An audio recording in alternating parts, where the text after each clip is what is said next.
এক, ভোটারকে নির্দিষ্ট প্যানেলের পক্ষে ভোট দেয়া ব্যালট পেপার সরবরাহ এবং ভোটার উপস্থিত হবার আগেই ভোটার তালিকায় উপস্থিতির স্বাক্ষর দিয়ে দেয়া সহ নানাবিধ জালিয়াতির সংবাদ নির্বাচন চলাকালীন সময়ে গণমাধ্যমে প্রকাশিত হয়েছে। বিভিন্ন কেন্দ্রে ভোটার উপস্থিতি ও ভোট প্রদানের হার অসামঞ্জস্যতা পরিলক্ষিত হওয়ায় বাংলাদেশ জাতীয়তাবাদী ছাত্রদল সমর্থিত প্যানেলের প্রার্থীরা সহ ছাত্রলীগ নীরবে ভোট কারচুপির সুযোগ তৈরি করতে পেরেছিল।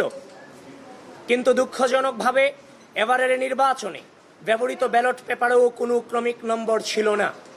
এছাড়াও ছাপানো ব্যালট পেপারের সংখ্যা, ভোট কেন্দ্রে সরবরাহকৃত, ব্যবহৃত এবং বাতিল হওয়া ব্যালট পেপারের সংখ্যা এবং ভোট গ্রহণ শেষে ফেরতকৃত ব্যালট পেপারের সংখ্যা এখনো পর্যন্ত কোথাও প্রকাশ করা হয়নি।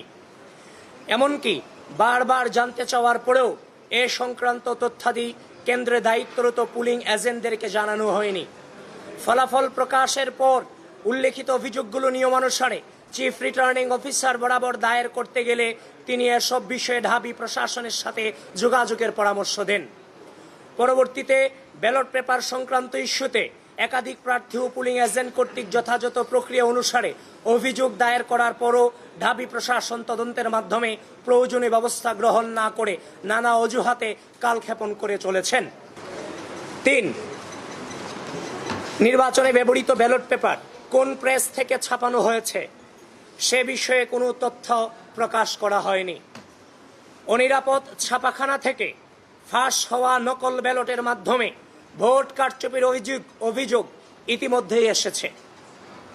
উল্লেখ্য যে 7 সেপ্টেম্বর 2025 তারিখে নীলক্ষেতের গাউসুল আজম মার্কেটের একটি ছাপাখানায় ডাকসু হল সংসদ নির্বাচনের বিপুল সংখ্যক ব্যালট পেপার অরক্ষিত অবস্থায় পাওয়া যায়, যেখানে ঢাবি প্রশাসনের কোনো নজরদারি ছিল না বলে নিশ্চিত হওয়া গেছে। AM লেখা আছে, সুতরাং এটাকে ভুল প্রমাণিত করার কোনো সুযোগ আমাদের হাতে কিংবা আপনাদের হাতে নেই। সেজন্য এই বিষয়টাতে বিশ্ববিদ্যালয় প্রশাসন কোনোভাবে হালকাভাবে নেওয়ার সুযোগ নেই। বিশ্ববিদ্যালয় প্রশাসনকে এই ব্যাপারে জোরালোভাবে তাদের অবস্থান এ জাতির সামনে এবং বিশ্ববিদ্যালয়ের সামনে তুলে ধরতে হবে। 4, ডাকসু নির্বাচন অনুষ্ঠিত হবার 4 দিন পর তথা 13 সেপ্টেম্বর 2025 শনিবার ঢাকা বিশ্ববিদ্যালয় প্রশাসন কর্তৃক প্রকাশিত বিজ্ঞপ্তি অনুসারে ভোট গণনা মেশিন এবং সফটওয়্যারের নির্ভুলতা ও বিশ্বাসযোগ্যতা যাচাইয়ের সময় নির্দিষ্ট কয়েকজন শিক্ষক ও টেকনিশিয়ান উপস্থিত থাকলেও ভোটার ও প্রার্থীদেরকে এই বিষয়ে মোটেও অবহিত করা হয়নি। ভোট গণনার বিষয়ে ইতিমধ্যেই নানান অভিযোগ বিতর্ক সামনে এসেছে, কিন্তু একটি কার্যকর গণনা প্রক্রিয়া নিশ্চিত করা গেলে এই ধরনের বিতর্ক তৈরি হতো না।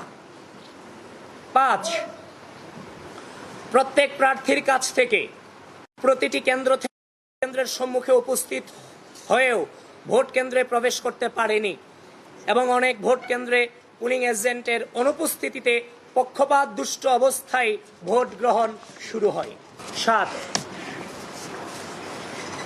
একটি নির্দিষ্ট প্যানেল বাদে সকল প্রার্থী ও প্যানেলকে জানানো হয়েছিল যে 8টি ভোট কেন্দ্রে ভোট গ্রহণ হবে, কিন্তু ভোট গ্রহণের দিন দেখা যায় যে 8টি ভোটিং এরিয়ায় মোট 18টি ভোট কেন্দ্রে ভোট গ্রহণ করা হচ্ছে, যে কারণে ওই নির্দিষ্ট প্যানেল ব্যতীত আর কোনো প্রার্থী বা প্যানেল 18টি কেন্দ্র অনুসারে পুলিং এজেন্ট নিয়োগ করতে পারেনি।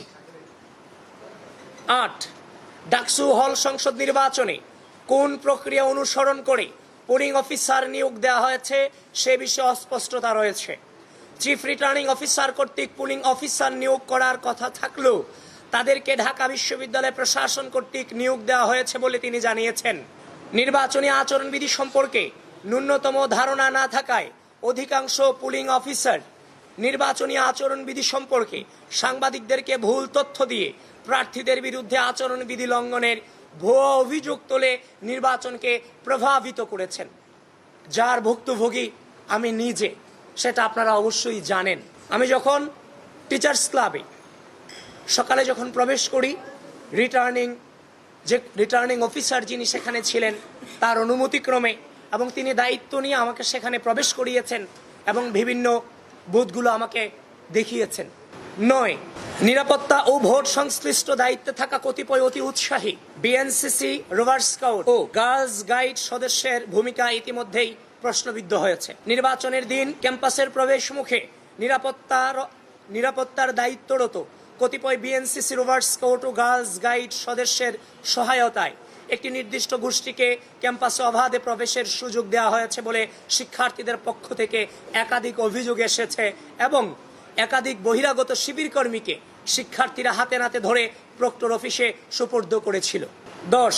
ভোট গণনার সময় পুলিং এজেন্টদেরকে কার্যত নিষ্ক্রিয় ভূমিকা পালন করতে বাধ্য করা হয়েছে। ভোট গণনা প্রক্রিয়ার সাথে পুলিং এজেন্টদেরকে যথাযথভাবে যুক্ত না করায় এবং প্রক্রিয়ায় ত্রুটি থাকার প্রতিবাদে বাংলাদেশ জাতীয়তাবাদী ছাত্রদল সমর্থিত প্যানেলের সকল পুলিং এজেন্ট সহ অধিকাংশ প্রার্থীর পুলিং এজেন্ট রেজাল্ট শিটে স্বাক্ষর না করেই ভোট কেন্দ্র ত্যাগ করেছেন।